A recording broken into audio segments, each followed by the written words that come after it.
বিশ্বাসঘাতককেও ধন্যবাদ দেওয়ার চেষ্টা করুন, কারণ সে আপনাকে বাস্তবতা শিখিয়েছে। বিচ্ছেদের আগে, প্রতিশোধ নেয়ার আগে তার সবটুকু ঋণ শোধ দেওয়ার চেষ্টা করুন। আপনার এই ধরনের চিন্তা ভাবনা থেকে আপনি বেরিয়ে আসুন। আপনি হয়তো বলবেন, আমি তার জন্য এত কিছু করলাম, সে আমাকে কোনো সাপোর্টই করলো না। আমি তার জন্য এত কিছু করলাম, সে আমার প্রতি কৃতজ্ঞতা প্রকাশ করলো না। দেখুন, কৃতজ্ঞতা নামক সফটওয়্যার সবার ডিভাইসে সাপোর্ট করে না। আমার হাতে একটি ফোন দেখতে পাচ্ছেন, এটি একটি পুরনো ফোন। এই ফোনে হয়তো নতুন কোনো অ্যাপ্লিকেশন ইনস্টল হবে না, কিন্তু আমি বিশ্বাস করি আমার কথাগুলোর মাধ্যমে আপনার এই ডিভাইসে অবশ্যই আমার কথাগুলো ইনস্টল হবে। মনের ভুলে হোক অথবা অজান্তেই হোক, আপনি কখনোই এই দুটি জিনিস কখনো পাবলিক প্লেসে হোক, সোশ্যাল মিডিয়াতে হোক, অথবা চায়ের দোকানে হোক, এখানে হোক সেখানে হোক, কখনোই তর্ক করবেন না, আলোচনা করবেন না, সমালোচনা করবেন না। প্রথমটি হলো ধর্ম, দ্বিতীয়টি হলো রাজনীতি। যদি ধর্ম দুর্বল থাকে তাহলে রাজনীতির হাত ধরে, আর যদি রাজনীতি দুর্বল থাকে তাহলে তা ধর্মের হাত ধরে। রাজনীতির মূল মন্ত্র হলো দরিদ্রকে সবসময় দরিদ্র করে রাখা, বড়লোককে সবসময় বড়লোক করে রাখা।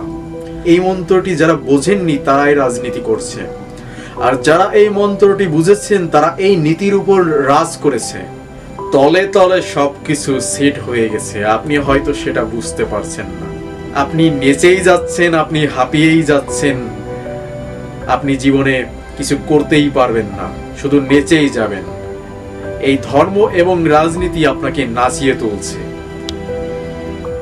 ধর্মের বক্তারা আপনার ব্রেন ওয়াশ করে আপনার সামাজিক কর্মকাণ্ড থেকে কি করতে হবে আর কি করতে হবে না তা থেকে আপনাকে নিষিদ্ধ করে দিচ্ছে, আর আপনি তাদের কথায় প্ররোচিত হয়ে সবসময় নেচেই যাচ্ছেন।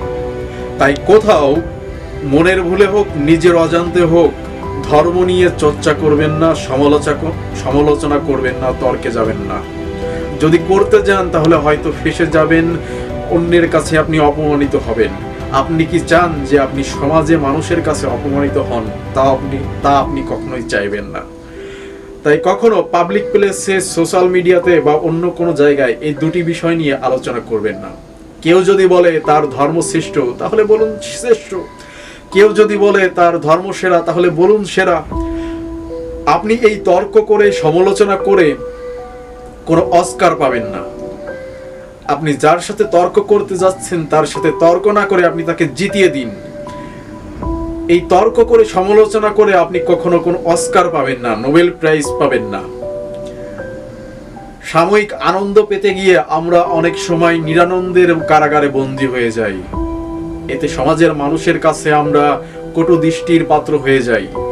তাই আপনি নিজের জীবনের প্রতি খেয়াল রাখুন, নিজের জীবনের প্রতি ফোকাস রাখুন, জীবনের কর্মের প্রতি স্ট্রাগল করতে থাকুন। আপনি অবশ্যই সফল হবেন, সাকসেসফুল হবেন। ধন্যবাদ সবাইকে।